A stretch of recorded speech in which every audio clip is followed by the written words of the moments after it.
America is the land of bright lights and broken dreams, a place that delights and inspires a hunger for fame.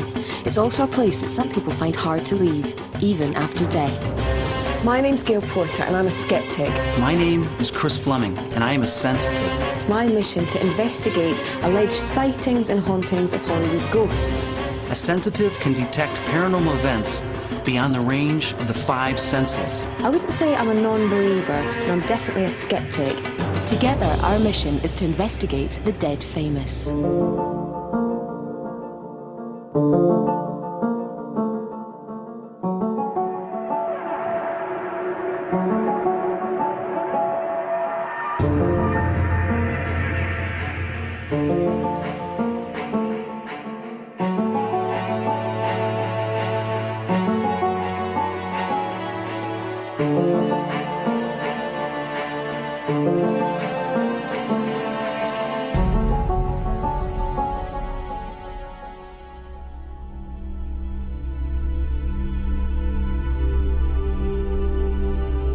Behind me is a huge expanse of water that is Lake Tahoe, an area of stunning natural beauty, rich in history and steeped in mystery.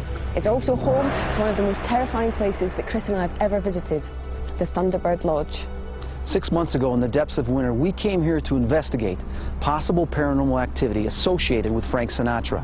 Now, we didn't find Frank, but what we did find has drawn us back. Whilst investigating Thunderbird Lodge, Chris had felt a wide range of sensations and emotions, noticeably in the tunnel area, the bedrooms, and most significantly, in the boathouse. I'm having a feeling of get the hell out of here. You what? I'm having a feeling it does not want me here. The paranormal got physical with Chris by the safe in the main house. Is there anything? But it was the EVP that we picked up in the boathouse that disturbed us the most. Hello?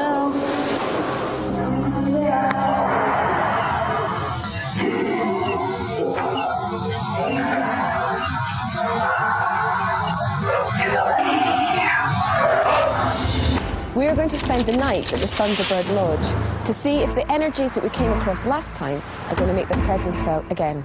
Thunderbird Lodge is isolated on the banks of Lake Tahoe, an area rich with alleged paranormal activity. If we're going to make it through the night, we're going to have to be awake, alert, and prepared. We journeyed towards Thunderbird Lodge. Despite the warmth of the late afternoon sun as we passed the gatehouse, my anxiety increased. Thousands of visitors come every year to admire the eccentric architecture, the fascinating history, and the stunning views that the lodge enjoys. As the evening draws in, the visitors leave. But our investigation into the ghosts, spirits, and energy in the lodge had only just begun. You ready to do this? Yep, we have a full night ahead of us. All right.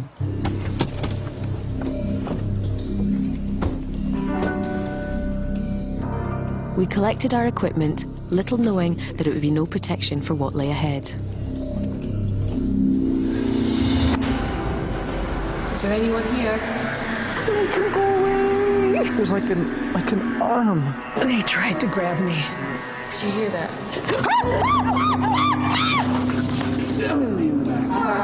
This looks like her hair. Is this Gail's hair? There's stuff everywhere here. What do you want here? It's all around us. Waiting to greet us was Mary Ellen Houston, a tour guide at the lodge. Welcome back to the Thunderbird Lodge. Good to see you again, Mary Ellen. This unusual and beautiful estate was the brainchild and home of one man, a millionaire playboy named George Whitell, who lived here with his long-suffering wife. George Whitell was one of the American legends. He led a life that most people thought was only in the movies. George Whitell was very rich, and that wealth did not necessarily make him a better person. The grandson of 2 enormous gold rush era fortunes, he ended up being something of a spoiled brat as a result of all that money.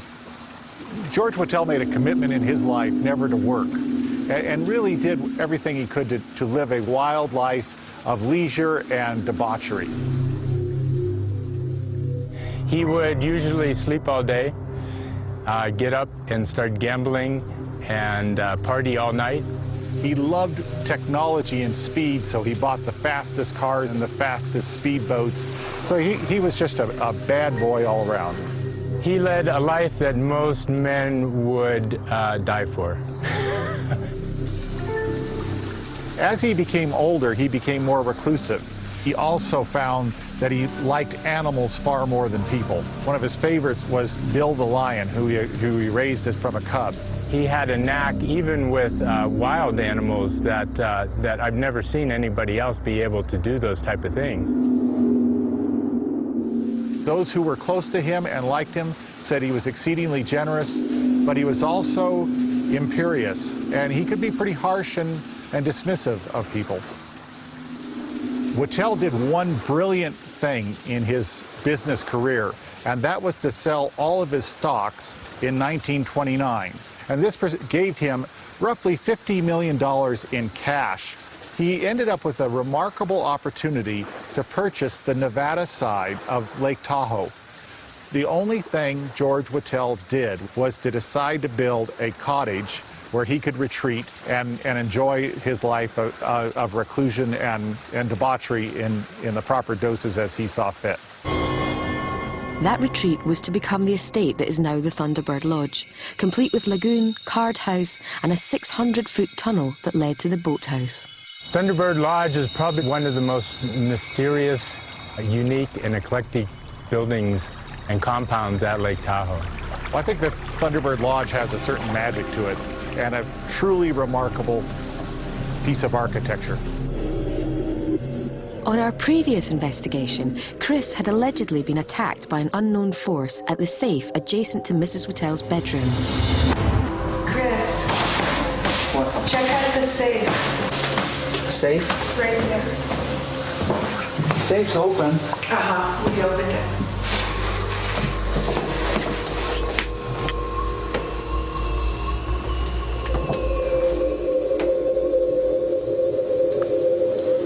Is there anything?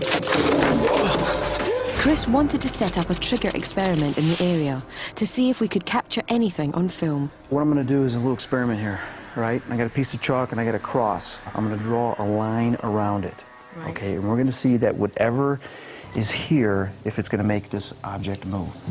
Nothing more than feelings.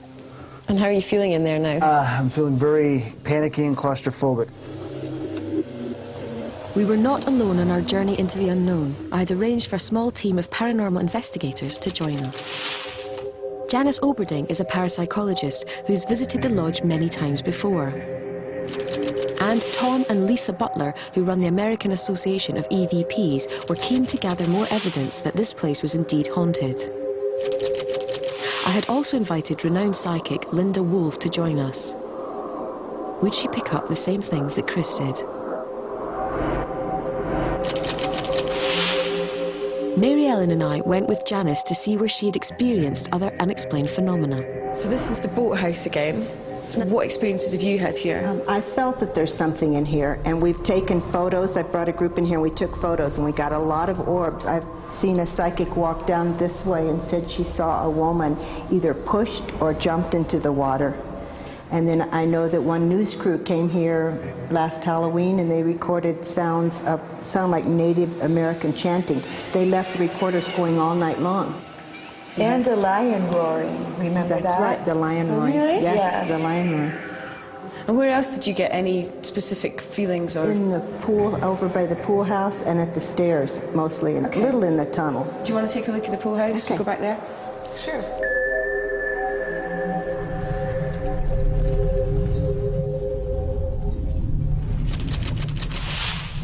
Well, last time that we came here, we didn't really spend any time at all at this pool area because we spent most of our time at the boathouse. So I don't know much about it. Now, I know that you've had experiences here, as you said before. What happened to you? We got EVP. There was water dripping in here before, and the voices seemed to be mixing with the water that was dripping. We couldn't discern what they were saying. So it was as if they were answering you? Yes. Okay. What is the history of this pool room? Well, initially this was a boathouse for George Wattell's boat. And when George ordered a bigger boat, he built a bigger boathouse where we've been and decided to turn this room into a swimming pool. Well, during the course of construction, a worker fell off that ladder that's laying at the bottom of the pool right now, broke his neck and died. And George Wattell was superstitious and did not want to be swimming in a place where a man had died. So he actually sealed the whole room off. Just left it? And left it. The last place on our tour was a flight of stairs leading from the main house to the servants' quarters. I know that you said you found it quite active here. Yes. What EVP did you get? Tom and Lisa got EVP, and the voice was saying hidden morphine. Hidden morphine, hidden morphine. Did George use morphine? And he did use morphine, yes. I wonder if he would have hidden some somewhere. Well, we wonder too. Outside, Chris had gathered together the team of paranormal investigators. All right, here we are outside of Thunderbird Lodge, about to go in here and spend the night. How do you guys feel about that? Well, I'm not real excited because we've been here before and I think it's a scary place. Really? Yes. Why's that? Well, it's lucky that with EVP you can't hear it until you get home. So Linda, tell me, before we go in there, have you sensed anything outside here? There isn't any part of this property that doesn't have some kind of entity moving around on it. So we're surrounded. We're surrounded. One of the things. We are. Just think, with all our abilities and our experiences, you know, if we put our uses together, we're gonna get something. The sun was setting and the tranquility of the lake was now eerie with ominous silence. But this was the quiet before the storm, as we were about to find out. It's like right here. They tried to grab me. Did you hear that? We can go away.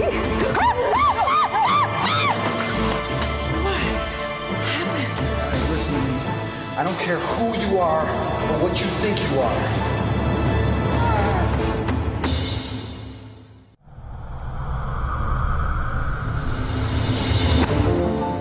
Mark Twain once said that Lake Tahoe must surely be the fairest picture the whole world affords.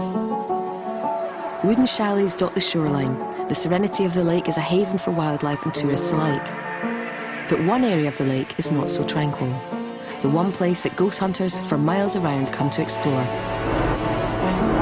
Thunderbird Lodge. We were joined on our investigation by Tom and Lisa Butler from the American Association of EVPs, parapsychologist Janice Oberding, psychic Linda Wolfe, and Mary Ellen Houston from the lodge. It was 9 p.m. We were isolated on the banks of the lake. It was hard to believe a region so beautiful had also inspired stories of mystery and horror. The land surrounding the lodge is steeped in a bloody history. One of the more notorious stories of this area, of course, is the Donner Party, who were going to California in 1846 and were caught by a sudden snowstorm. The snow was falling so fast, it was too difficult to get back to where they had started, so they had to stop here. They weren't equipped, they didn't have the proper clothing for such, they didn't have enough food. And as the days turned into weeks, they were forced to start eating whatever they could. They were boiling their moccasins, they were boiling any leather goods they had. Their cattle had already starved and frozen. When they ran out of everything else, people started dying. And as people started dying, they eventually started cannibalizing the dead. The cannibalism lasted probably 4 months. Legend has it that at least 15 people were eaten by others. One man describes children eating their dead father's heart. It was very gruesome. Another man describes a human arm laying in the cabin, and most of that occurred right here. This is where the cannibalism actually occurred, in this spot.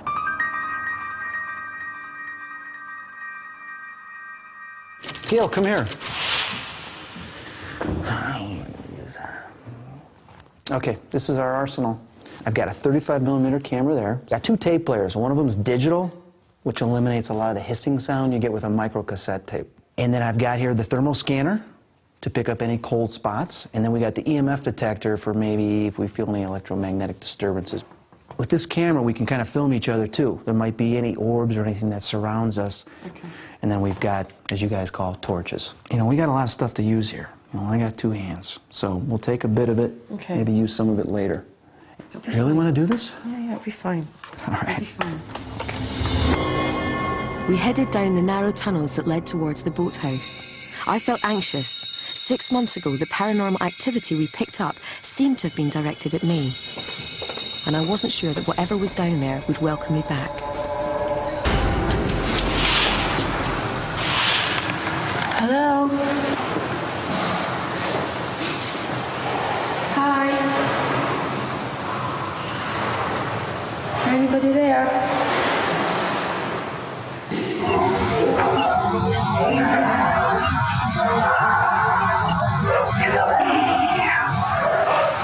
Can we get out now? Can we get out now? Right, I've had enough. Come on.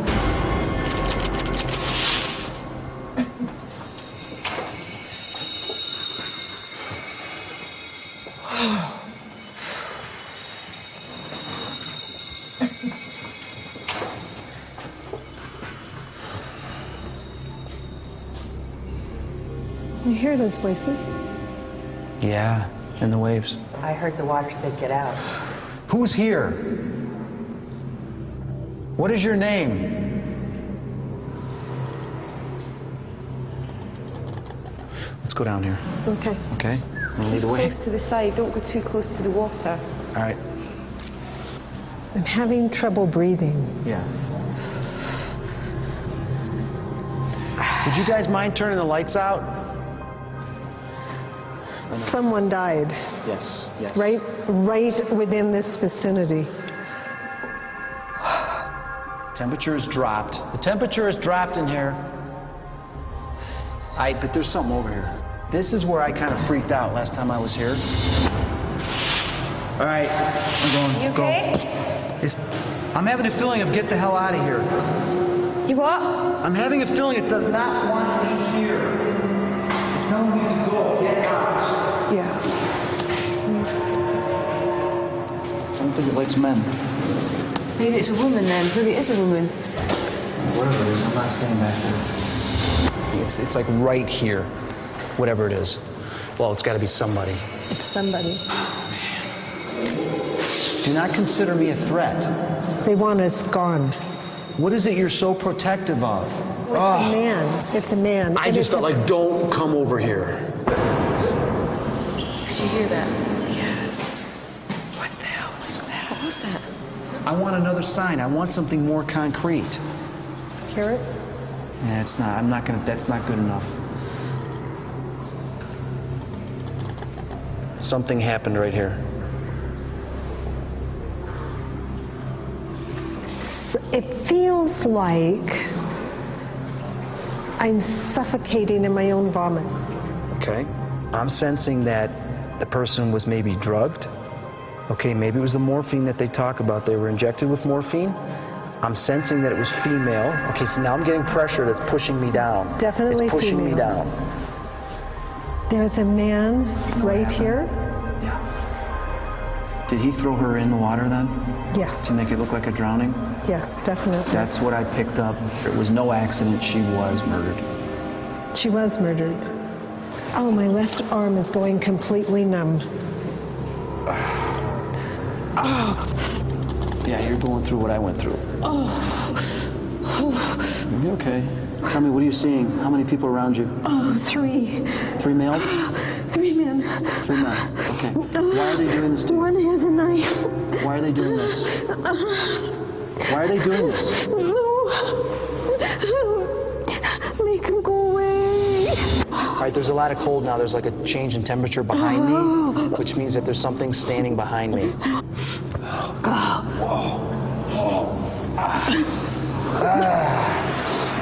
He's just stabbing you in the back.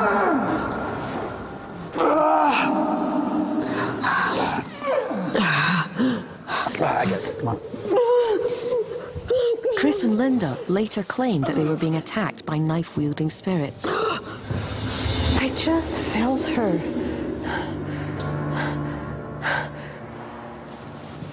I felt her take my body.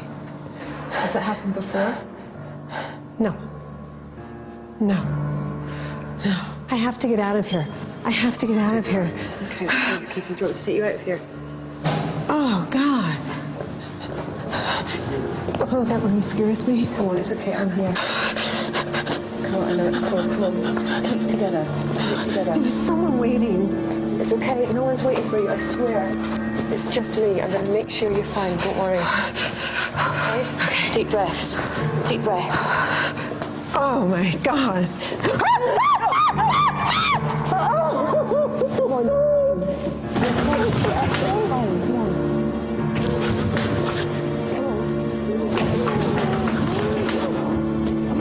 What's happening? Okay, come here. Fine. All right, hang on. Give her to me for a second. Hang on. Out now, whatever you are. Out.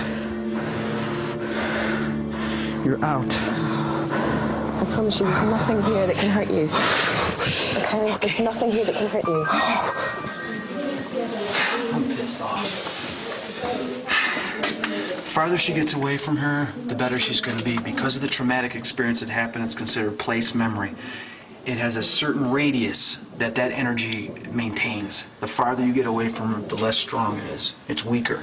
So the farther she gets, she's going to be fine. But I want to go back there because I'm mad. Maybe she's getting out. Maybe you've helped her. Do you feel like she's getting out? You see? She's gone.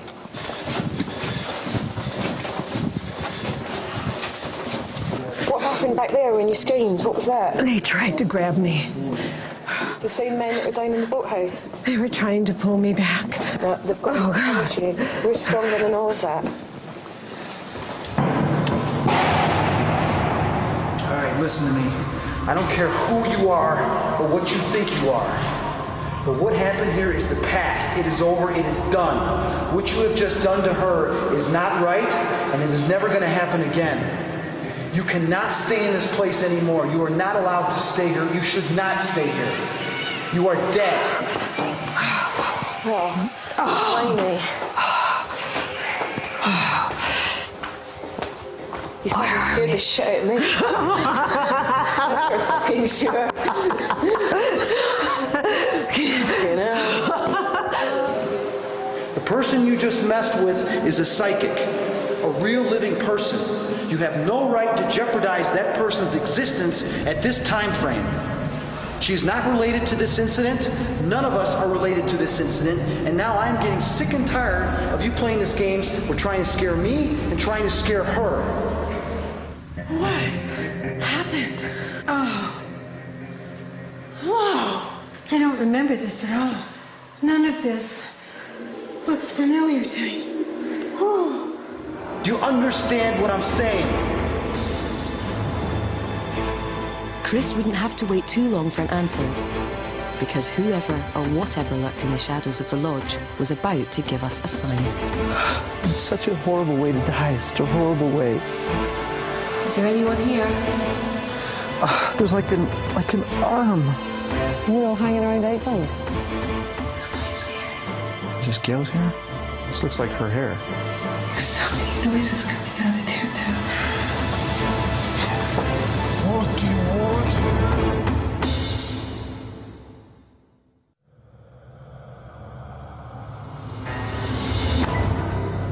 6 months ago, we visited Thunderbird Lodge searching for the spirit of Frank Sinatra. Tonight, we had returned to spend the night conducting further investigations into the alleged paranormal activity that surrounded the house. Darkness had crept upon us, and strange events had already shaken everyone present. Whilst investigating the boathouse, both Linda and Chris had allegedly been attacked by knife-wielding spirits, desperate to scare them away. Whilst leading a distressed Linda to comparative safety, she believed that these spirits were still after her. Oh my God.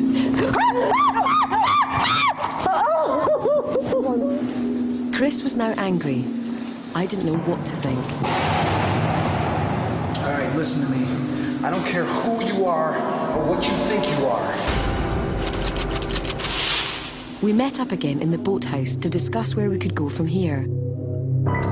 And then I heard a strange noise coming towards me down the corridor.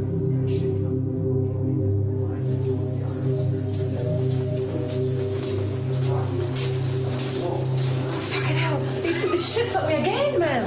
What's wrong? Fuck. Are you You sure you're all right? I wasn't staying there alone. Linda, do you feel the same energy here now?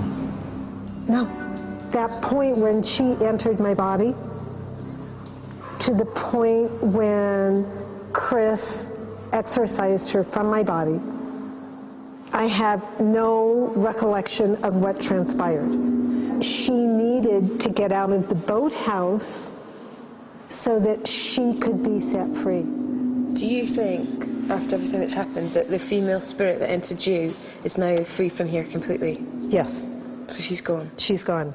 The team split up to investigate different areas. Tom and Lisa went to the boiler room, Mary Ellen and I went to the dungeon, and Chris was drawn along the corridor and up a winding staircase to the card house.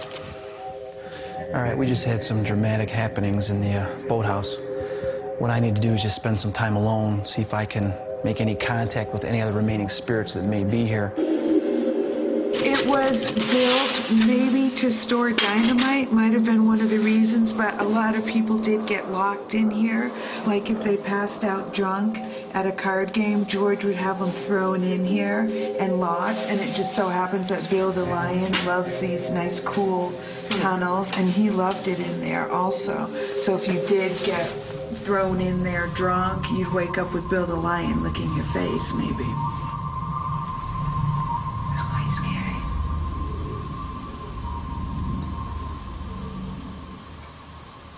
There's so many voices.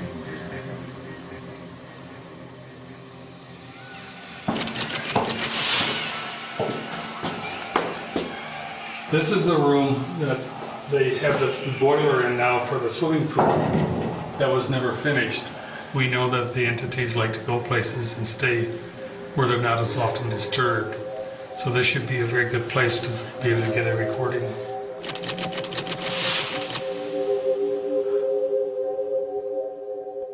All right, I'm starting to feel something coming forward, but I can't. I don't recognize it yet. It's kind of hesitant.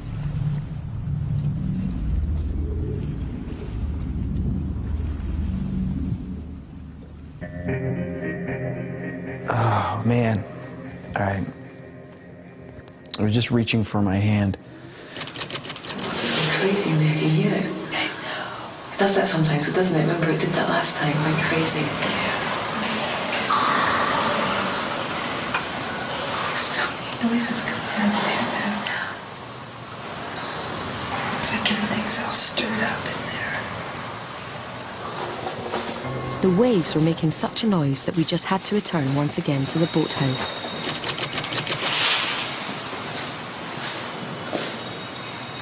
Now it's so quiet.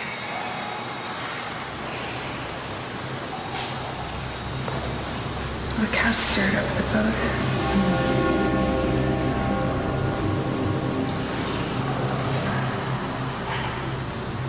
Now it's all mellow and quiet. It's nothing like it was when we were up there.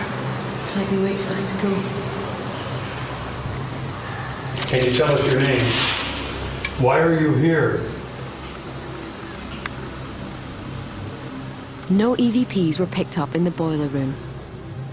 I returned to the house to find Linda. Mary Ellen went to collect Chris from the card house, where the janitor had made a startling discovery. Where'd you find that?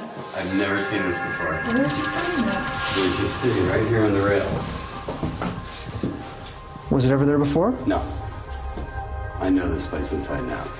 Is this Linda's hair? This looks like her hair. It's not your hair, is this Gail's hair? This might be Linda's hair. Let's go see if she's missing some hair. Yeah, let me grab my stuff. Linda, it's the early hours of the morning now. It's been quite an eventful night for you. How are you feeling? Are you okay? I feel exhausted, completely disoriented. I have something to show you. Mary Ellen and Skip were coming up the stairs, and Skip found something that was on the railing right there, and he says, you know, what is this? Because he'd just been up there not too long earlier, and there was nothing there. He found strands of hair. Is that yours, Gail, or is that yours, Linda? It's definitely human hair, isn't it? because this was left as a sign on the railing. It looks like yours, Gail. That's your hair. Yeah, that's your hair, Gail. That was definitely my hair, but I've no idea how it ended up on a staircase that I hadn't visited. This is what I'm piecing together, that it took either one of your hair, okay, as a sign that it's being very protective of this place, okay? Right. Now remember, Indians, I don't know if that's related or not, used to take hair. There's tons of Indian spirits around here.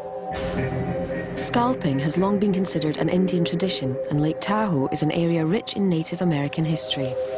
Lake Tahoe, of course, is the core, the home of the Washoe tribe. This was the center of their universe, and in all their oral history and all their legends, they talk about the Washoe being here from the beginning of time. They are Lake Tahoe.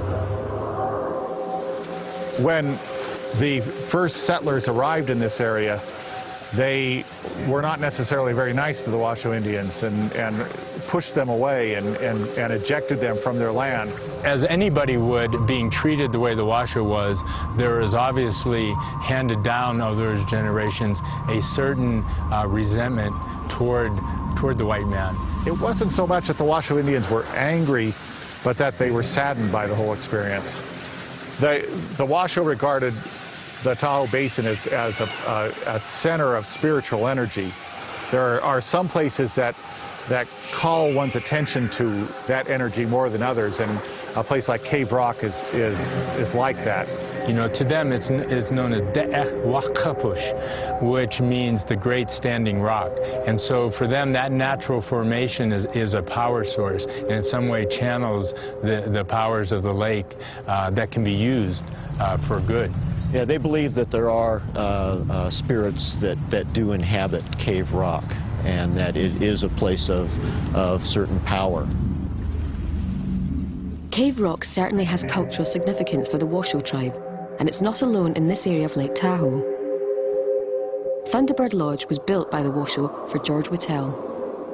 The Thunderbird Lodge, the site itself has a very interesting connection with the Washoe. When you go through the tunnel that is underneath the place, there is part of the legend that the Nasunge, the water babies, actually had a tunnel that they would travel between Carson Valley, Washoe Valley, and Lake Tahoe. So there is a lot of characteristics that were incorporated into the Thunderbird Lodge that tie very closely to the Washoe legends, and whether that is a coincidence, I don't think so. Our night wasn't over. The early hours of the morning would bring Chris into contact with a variety of spirits, and not just human ones. Her body is like mangled. Oh, I said something here. Someone hold me, seriously, hold me. Oh!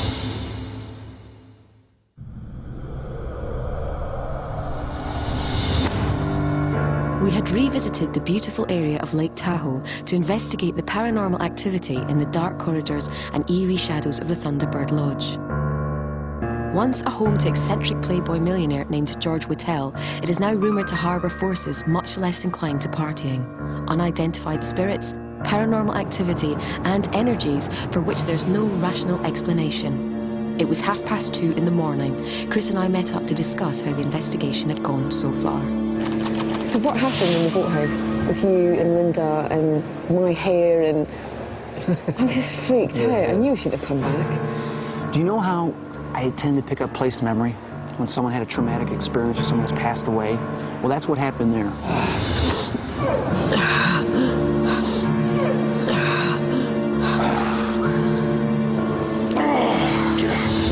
It slipped out of me and went into Linda. And she said she's never really had anything like that before. That's just weird.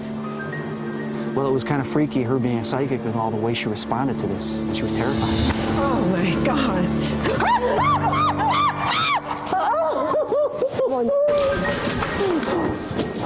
What's happening? And then the hair thing. Now, that's something I haven't seen before. I'm wondering if that was a sign saying, hey, you know, don't mess with me. I'm a pretty strong entity. I don't know what to think. I really didn't, honestly. This looks like her hair. Is this Gail's hair? Looks like yours, Gail. That's your Yeah, hair. that's your hair, Gail. So since we already had a lot of drama happen, what are we going to do next? I think, and I know it's cold, but I think it'd be worth us doing it outside, because we've never really investigated the outside before. And it's quite spooky before the sun starts coming up. Yeah? All right. Make it go away.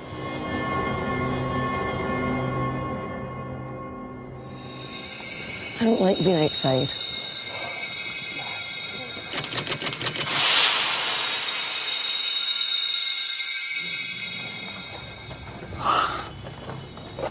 Something very sad. Oh my God. Oh. Someone got attacked right here. Attacked? It's true. When? Back in like the 1940s. What happened? He was attacked by a bear. When he was moving the trash? Yes.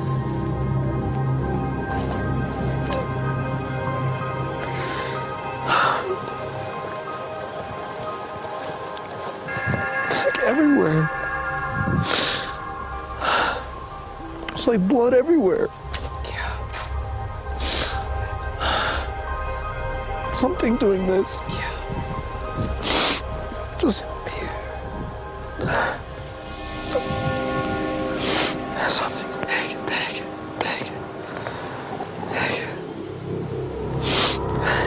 It's like a dog or anything attacked someone here, or some like chewing, biting.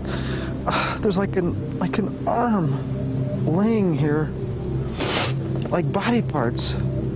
Her body is like mangled. What? I want to go in. It's right here. This is where it happened. That's exactly right. What happened here? This is an incinerator, and they used to burn all of the trash here. The cook was bringing trash out to be burned in the incinerator, and he was mauled by a bear. And he was killed. And there's still bears now? Yes. We're all hanging around outside? Oh, they're afraid of us now, but he had trash in his hands, and somehow the bear attacked him and killed him. You're exactly right. It's such a horrible way to die, such a horrible way. I felt like he was just trying to cover himself like this, but it was just, I don't want to stay here. This isn't right. That's not right. While Chris had been channeling the emotions of the lodge's dead cook, Janice and the rest of the team had been investigating the lagoon area at the front of the house.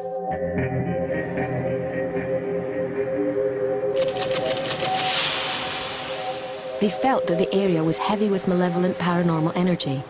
Chris was emotionally exhausted, but followed Janice down to the waterfront to investigate. The dog is picking up some residue that is left over from the entity that was here. He's sensing that someone was recently here. Where'd he go, Jasper? See, he's looking for it. He's trying to figure out where it went to. Because like Linda said, we're just surrounded by spirits. They're everywhere on this place. There was something here, but it's not here now. It's malevolent.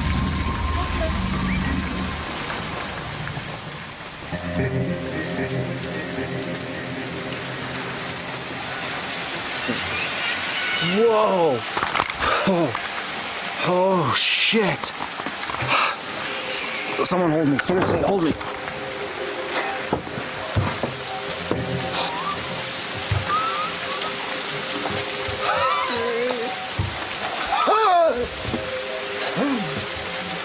Help me! No! What do you want here? Why do you stay in this place? What is it you want from me? Why are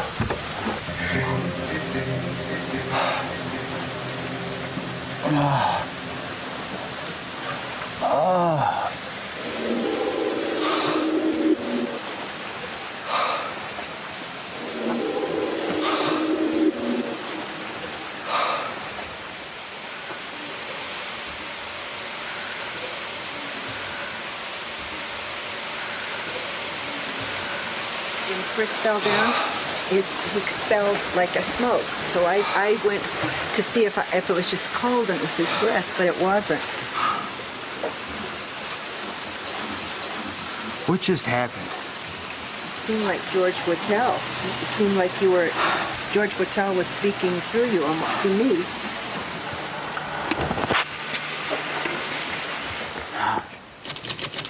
Back at the safe, it seems we'll never know if our experiment was a success. In the early hours of the morning, Jasper, the Thunderbird Lodge dog, moved the camera. We were disappointed, but the sharp chill of the early morning sun signalled one more task for Chris and myself. We had to return to the boathouse to see if the alleged paranormal energy had at last dispersed. You guys ready to go back in there? One Again. last time? Yes. Okay, right, let's go.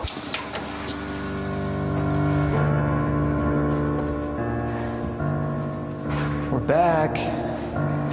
It's me, Gail, and Mary Ellen. Hello. Hi. Are there any spirits still here?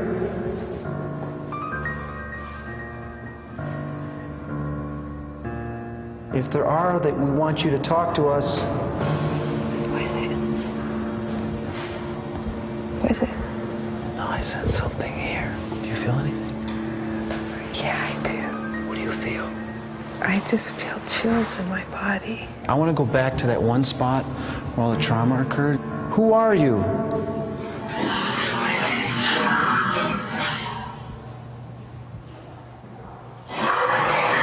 All right, I think the last thing that occurred here was some happiness. This is where she drowned, right here. Dog's picking it up. But I think she left. Jasper? She's happy. If there are any spirits here, speak to us through the water if you have to. We want to hear your voice.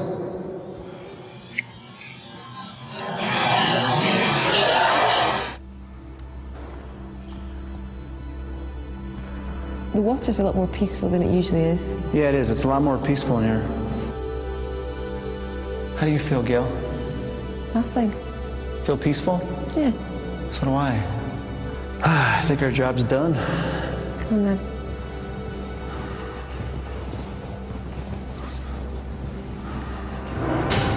On the surface, everything seemed calm, but when replaying the footage, it appeared that we were not as alone as we'd thought.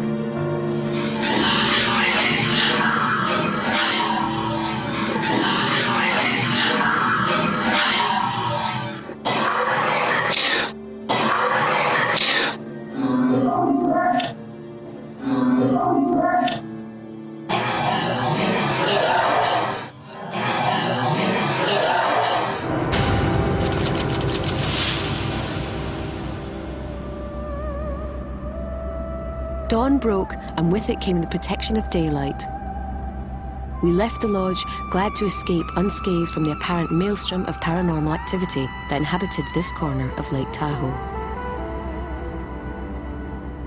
Thunderbird Lodge would be the first or second most haunted place that I have visited. The amount of spirit energy there is huge. Well, the power of suggestion is a very strong thing. For example, if you take two locations and you tell your group one is haunted with a lot of activity and one is not, chances are your group is going to find activity in the one you've told them. There's so much activity, so much going on there. It was exhausting, is all I can say. We got quite a bit of BVP. Well, all of us were first going down into the tunnel toward the boathouse, and you can hear the footsteps of the people walking along the tunnel when we first entered it, and off in the distance it sounds like we hear, "Who's there?" To be honest with you, I don't think we'd do it again. Well, one of the most remarkable incidents I witnessed during the whole investigation was the point where George Whittle appeared to enter Chris. The reason I think this is so remarkable is Chris was pushing against the cameraman and actually fell down. When he fell down, he expelled smoke. Well, because I am a parapsychologist, I wanted to be sure of what I was seeing, so I stepped aside and blew out like that. It wasn't cold enough for smoke. Nobody else who was breathing in the area were expelling what you would consider to be on a cold night. So I'm not sure what it was, but to me it was remarkable.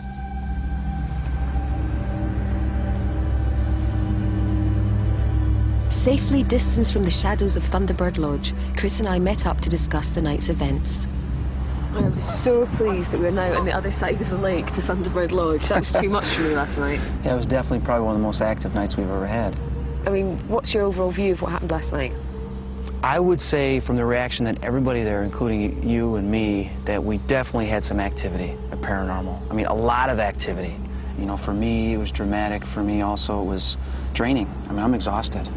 I would like to believe that we did some good there. Well, whatever happened, I mean, it was very eventful, but I just don't want to go back, if that's all right. Yeah, I could see why.